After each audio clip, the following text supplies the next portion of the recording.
Hi everyone. हमने पहले एक वीडियो में डिस्कस किया था कैसे हम दो इमिसिबल लिक्विड्स को सेपरेट आउट कर सकते हैं। इमिसिबल लिक्विड्स थे जो एक साथ कभी भी मिक्स नहीं होते, डिज़ोल्व नहीं होते एक दूसरे में, जैसे ऑयल और वाटर। तो हमने पढ़ा था वो सेपरेटिंग फनल के थ्रू हम उन्हें सेपरेट आउट कर सकते हैं। लेकिन क्या हम दो इमिसिबल लिक्विड को अलग कर पाएंगे? इमिसिबल लिक्विड्स मतलब जो एक साथ डिज़ोल्व हो जाते हैं, जैसे एसीटोन और वाटर।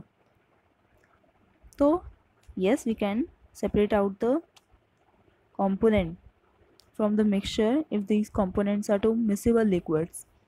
तो इसके लिए हम प्रोसेस जो यूज़ करेंगे वो है डिस्टिलेशन। तो डिस्टिलेशन के लिए एक सेटअप होता है, एक्सपेरिमेंटल सेटअप। यहाँ पे आप देख सकते हैं हमें क्या क्या चाहिए। ये स्टैंड है,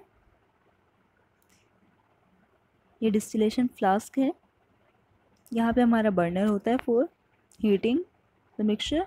फिर हम थर्मामीटर प्लेस करते हैं आपका इस तरीके से, और यहाँ पे आपका जो फ्लास्क है डिस्टिलेशन फ्लास्क, उसे हमने ब्लॉक किया हुआ है ताकि आपकी कोई भी गैस बाहर ना निकल पाए। यहाँ पे होता है कंडेंसर। कंडेंसर है तो इसका काम क्या होगा? कंडेंसेशन, मतलब गैस को कूल डाउन करना।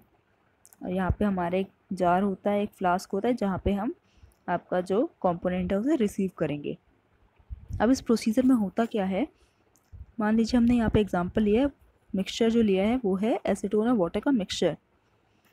तो हर लिक्विड का अपना अलग बॉइलिंग पॉइंट होता है, ठीक है, इस बात का आपको ध्यान रखना है। तो यहाँ पे हमने दो मिक्सिबल लिक्विड्स लिए हैं, मतलब आपस में डिज़ोल्व तो हो गए, लेकिन हर लिक्विड का अपना अलग बॉइलिंग पॉइंट होगा। बॉइलिंग पॉइंट मतलब जिस टेम्परेचर में वो लिक्विड से गैस में कन्वर्ट हो रहा है। तो यहाँ पे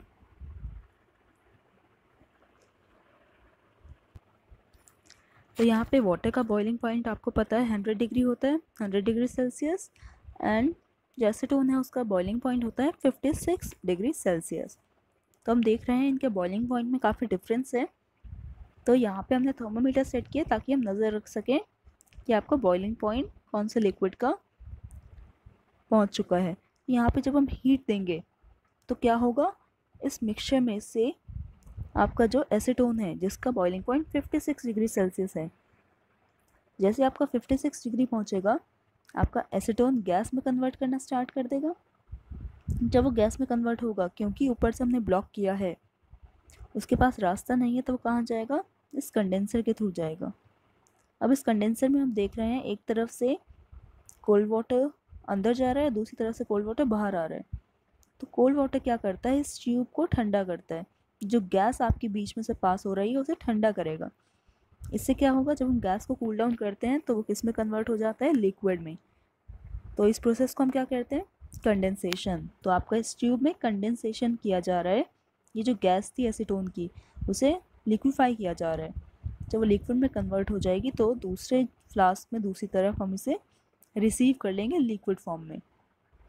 इस थर्मामीटर से हम नज़र रखते हैं कि आपका जो टेम्परेचर है वो वाटर के बॉइलिंग पॉइंट तक ना पहुँचे, ठीक है, आपका 100 डिग्री तक ना पहुँचे। अगर टेम्परेचर 100 डिग्री पहुँच गया तो वाटर भी बॉईल करना स्टार्ट कर देगा, वाटर भी यहाँ से कंडेंस होकर इस जार में ही आ जाएगा। तो हमें यहाँ पे टेम्परेचर पे ध्यान रखना होता है। 56 पे आपका एसीटोन जो है वो गैस में कन्वर्ट होगा और हम उसे दूसरे आपके फ्लास्क में रिसीव करते रहेंगे। तो ये आपका जो लैब में सेटअप है वो कुछ ऐसा दिखता है। यहाँ पे हमने कुछ मिक्सचर लिया है, ये कंडेंसर है। यहाँ पे आप देख सकते हैं दो ट्यूब इससे कनेक्टेड हैं, एक तरफ से ठंडा पानी अंदर एंटर करता है, दूसरी तरफ से निकलता है। तो ठंडे पानी के सप्लाई की वजह से जो गैस है वो कूल डाउन होती है और वो गैस से लिक्विड में कन्वर्ट होता है।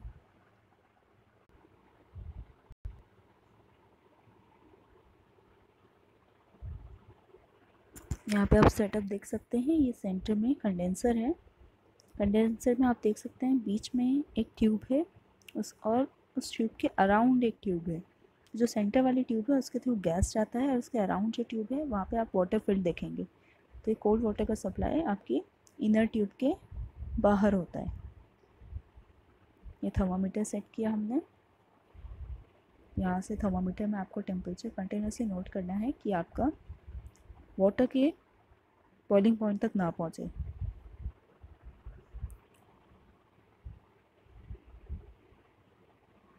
और यहाँ पे हम इस फ्लास्क में अपना जो गैस है उसे लिक्विड में कन्वर्ट करके कलेक्ट करेंगे। आप देख रहे हैं कंडेंसर में कोल्ड वाटर का सप्लाई, ठीक है। सेंटर में एक ट्यूब है जहाँ से गैस पास होगी और उसके अराउंड कोल्ड वाटर पास होगा उसे ठंडा करने के लिए। यहाँ पे हमारा जो इलेक्ट्रिक बर्नर, जो इलेक्ट्रिक हीटर हम यूज़ कर रहे हैं, यहाँ पे हमारा बंसन बर्नर नहीं है, फ्लेम का हम यूज़ नहीं कर रहे। तो यहाँ पे आप देख सकते हैं डिस्टिलेशन।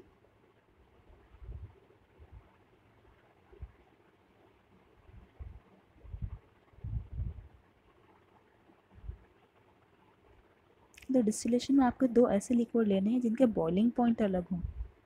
अगर दो लिक्विड ऐसे हैं जिनका बॉइलिंग पॉइंट ही सेम होगा तो उनका डिस्टिलेशन से हम सेपरेट आउट नहीं कर पाएंगे। और जितने भी लिक्विड्स होते हैं सबका अपना एक स्पेसिफिक बॉइलिंग पॉइंट होता है। तो उस बॉइलिंग पॉइंट के डिफरेंस के बेसिस में हम डिस्टिलेशन से अलग कर पाते हैं दो लिक्विड्स को, दो मिक्सेबल लिक्विड्स को। यहाँ पे आप देख रहे हैं सेंटर ट्यूब से गैस पास हो रही है।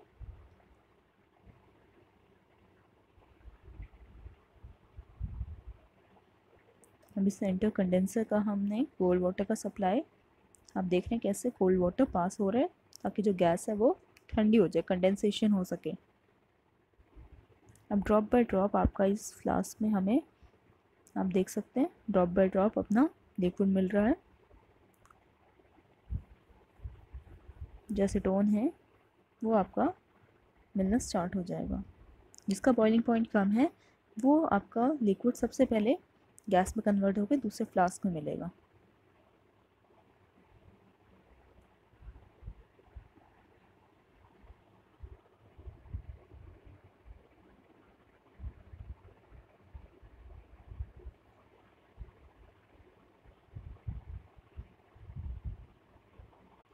तो हमें रिजल्ट क्या देखने को मिलता है इस एक्टिविटी में?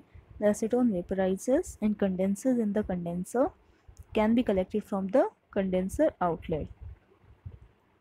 जो एसीटोन था सबसे पहले वो गैस में कन्वर्ट होना स्टार्ट करता है, जिससे वो कंडेंसर से पास होगा। कंडेंसर से पास होके उसका कंडेंसेशन होगा, मतलब वो गैस से लिक्विड में अगेन उसका कन्वर्जन होगा और बाद में हम उसे आउटलेट से कलेक्ट कर लेंगे अपने फ्लास्क में। और आपका जो वाटर है वो आपका डिस्टिलेशन फ्लास्क में रह जाएगा। एसीटोन आपका सारा कन्वर्ट हो जाएगा और यहाँ से आप दूसरे फ्लास्क में हम उसे ऑब्टेन कर लेंगे। यहाँ पे आपको टेम्परेचर कंटिन्यूसली नोट करना है कि 100 डिग्री ना पहुँचे, ताकि आपका वाटर सारा का सारा डिस्टिलेशन फ्लास्क में ही रहे। It is used for separation of two miscible liquids that boil without decomposition and have sufficient difference in their boiling point. तो डिस्टिलेशन कौन से लिक्विड्स में यूज़ करना है इस बात का आपको ध्यान रखना है। एक तो आपको ये ध्यान रखना है उनके बॉइलिंग पॉइंट में सफिशिएंट डिफरेंस हो, ठीक है। अगर मान लीजिए एक का बॉइलिंग पॉइंट 55 है और दूसरे का 60 है, तो 55 to 60 पहुँचने में ज़्यादा टाइम नहीं लगता। तो अगर बॉइलिंग पॉइंट में डिफरेंस कम है तो हम सिंपल डिस्टिलेशन से उसे अलग नहीं कर पाएंगे। तो कौन कौन से दो जो इम्पोर्टेंट जो पॉइंट हैं वो आपको ध्यान रखने हैं लिक्विड को सेलेक्ट करते हुए। एक तो लिक्विड के बॉइलिंग पॉइंट में सफिशिएंट डिफरेंस है, और दूसरा अगर हम उस लिक्विड को बॉईल कर रहे हैं तो डिकम्पोज ना हो, उसका ब्रेक डाउन ना हो। ब्रेक डाउन लिक्विड से क्या मतलब है? अगर मान लीजिए H2O है तो ज़्यादा हीट की वजह से आपका इस H2O का ब्रेक डाउन ना हो जाए हाइड्रोजन और ऑक्सीजन में अलग अलग। तो ये भी ध्यान रखना है आपका लिक्विड के मॉलिक्यूल्स का ब्रेक डाउन ना हो हीट की वजह से। तो ऐसे ही लिक्विड हम यूज़ कर सकते हैं जिनका ब्रेक डाउन ना हो, जो डिकम्पोज ना हो और उनके बॉइलिंग पॉइंट में अच्छा खासा डिफरेंस हो।